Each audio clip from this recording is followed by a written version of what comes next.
Это актуальное интервью в студии Сергей Михедов. Здравствуйте. В прошлом году в условиях колоссального санкционного давления благодаря мерам господдержки, гибкости и мобильности в республике удалось сохранить устойчивый рост в сфере предпринимательства.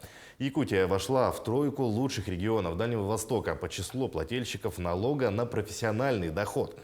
Гость в студии сегодня Тимур Ханды, министр предпринимательства, торговли и туризма Республики Саха-Якутия. Тимур Юрьевич, здравствуйте. Здравствуйте. Прошел непростой и насыщенный год. Вот какие главные итоги уходящего года для малого и среднего бизнеса вы хотели бы подвести? Ну, вообще, 2022 год был довольно-таки сложным. Он начался с продолжения ограничительных мер после пандемии. Далее было санкционное давление, частичная мобилизация. И все это очень сильно отражалось на экономике малого и среднего предприятия.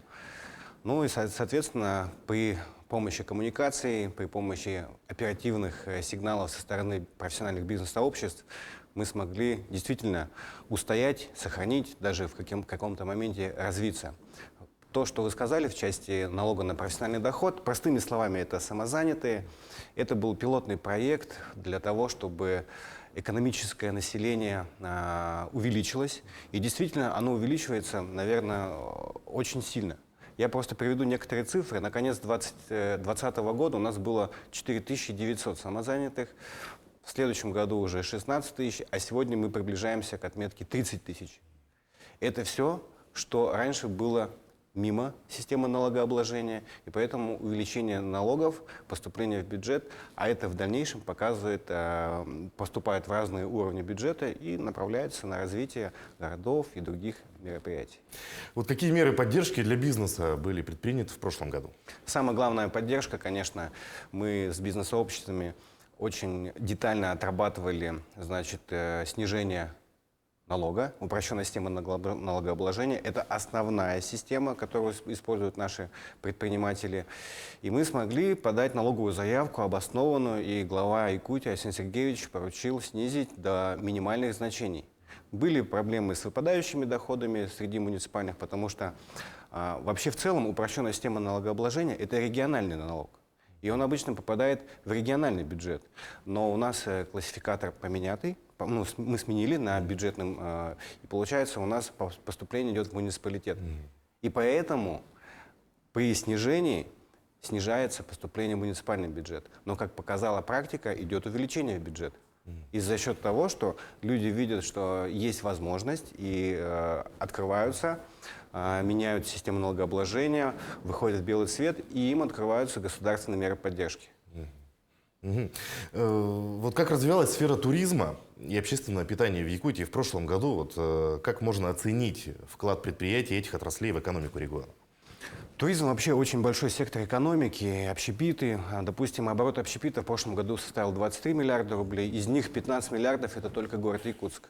Вообще система туризма и общепита, она развивается, это очень взаимосвязанные понятия, и вообще туризм как сектор экономики, он охватывает абсолютно все. Когда туристы приезжают к нам в Якутии, они становятся временно жителями Якутии и пользуются всеми благами. Магазины, там, продукты покупают, одежду покупают, снаряжение, ездят на такси, и они вносят вклад в экономику городов, экономику региона в целом.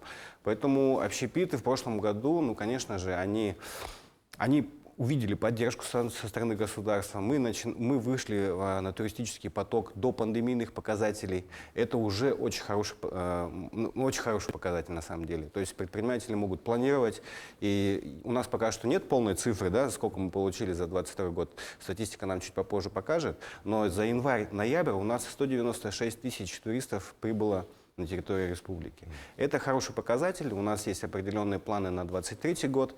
Мы хотим сделать, чуть-чуть вырасти до 220 тысяч туристов. Это тоже плановая цифра. И будем совместно с предпринимателями планировать мероприятия, чтобы приглашать все больше и больше туристов. Учитывая результаты, планы вполне реальные. А вот как поддерживается местное производство в Якутии? Местное производство, оно является основным. Производство – это добавленная стоимость, это рабочие места, это обеспечение населения. нашим экологическим продуктам, если говорить о пищевой промышленности. Это одежда, если легкая промышленность, это ювелирная промышленность. Очень большие меры поддержки. Вот если, допустим, посмотреть с 2020 года, более 40 миллионов рублей было направлено в адрес предпринимателей в виде безвозмездных субсидий. Но помимо этого у нас есть и фонд развития предпринимательства, который выдает льготные займы под льготные процент, потому что в банках есть коммерческая ставка, понятно, это большой крупный бизнес, ну а наш фонд выдает от 6 до 8%. Помимо этого к нам присоединилась программа Минпромторга. Совместно с Министерством промышленности мы разработали программу, и в нашем фонде есть функции фонда промышленности. Там уже совсем другие меры поддержки, другие суммы, и это тоже сказывается на развитии местного производства. Вот какие приоритетные задачи стоят перед министерством на этот год? Ну, самая главная задача — быть в тесном диалоге с бизнесом, потому что, и как и в прошлом году, будут, возможно, какие-то задачи, вызовы, которые мы должны совместно решать. 2023 год, я надеюсь, будет стабильным, но, тем не менее, наша основная задача — разработать меры поддержки уже на более такой среднесрочный период. Ну, обычные меры поддержки, которые ежегодно у нас есть, это субсидии для местного производства, это субсидии для туризма. Но, понимаете, Министерство предпринимательства, оно межведомственное, наверное, министерство, поэтому мы ведем и государственную политику с нашими коллегами, с министерствами. Допустим, Министерство инноваций проводит колоссальную работу в части поддержки того же малого бизнеса, это IT-парк, это технопарк, который, разрабатывают приложения, тот же квартал труда, который креативная индустрия развивает. Все это в будущем должно формировать бюджет в большей части как несырьевую экономику.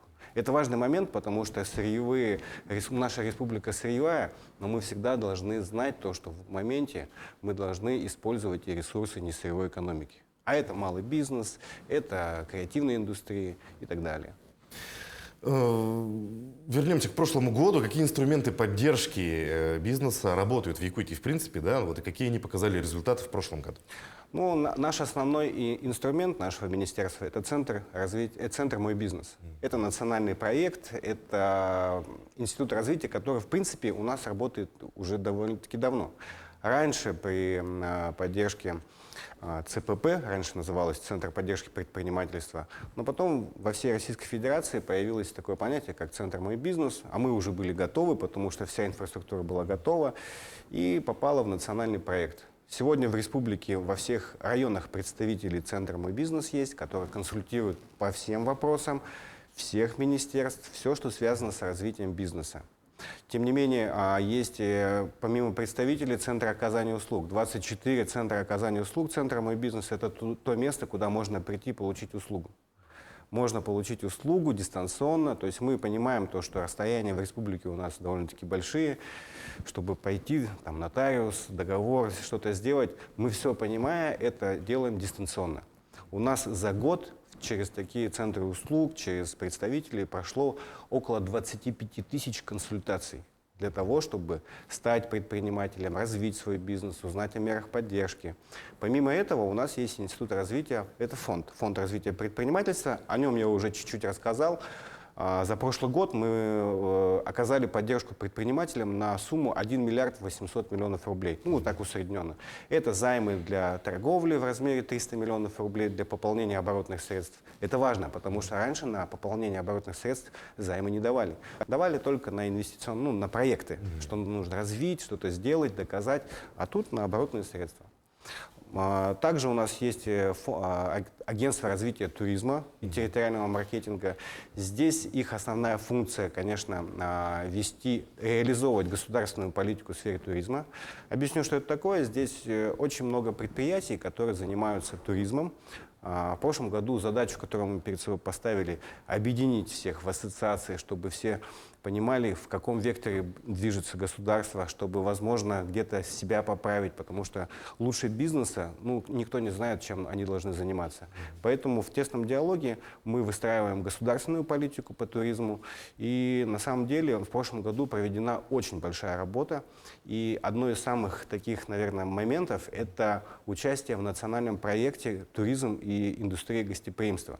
Не все регионы Российской Федерации попали в этот список, и мы наконец-то попали. И в этом году, вот сегодня мне сообщили, что в феврале будем подписывать соглашение, и мы получим федеральные дотации для того, чтобы поддержать наших предпринимателей. Я уверен, что это только начало, мы будем и дальше продолжать развивать туризм. Ну и, конечно же, есть институты развития, о которых я уже рассказал. Это и технопарк, IT-парк, резиденты, потому что Якутия является, наверное, столицей IT среди всех субъектов Российской Федерации. Это наша гордость. И это благодаря команде Министерства инноваций. Тоже очень большое отдельное им уважение за это. Работаем в связке, очень много задач у нас в 2023 году стоит в плане поддержки, в плане поиска новых проектов, в плане поправок каких-то погрешностей в законодательстве. Поэтому очень много у нас планов, и я бы хотел, наверное, предложить предпринимателям более активно с нами взаимодействовать, не стесняться, потому что, а кто, кроме вас, может нам помочь, чтобы все это отразилось в государственной политике? В этом году это юбилейный год для отрасли торговли и общественного питания Якутии. Вот как будет проходить юбилейный год? Какие мероприятия запланированы? В этом году действительно столетие. В 1923 году был образован наркомат, связанный и с общественным питанием, и с торговлей. Это было начало. И в этом году, конечно, нужно с большим уважением, с большим, наверное, торжеством провести вот это мероприятие. У нас есть задумки по проведению и торжественных мероприятий. Мы хотим издать книгу, чтобы увековечить, и чтобы прям все знали, с чего все начиналось. Все-таки это история. Историю нужно знать, нужно уважать. И с ветеранами торговли мы ведем сейчас организационные работы по проведению этого года. Ну что ж, Тимур Юрьевич, большое спасибо, что нашли время, пришли к нам, ответили на наши вопросы. Желаем успешного достижения новых высот, ну и чтобы наш бизнес развивался и цвел, можно сказать. Спасибо. А я напомню, вы смотрели актуальное интервью. Оставайтесь на нашем канале.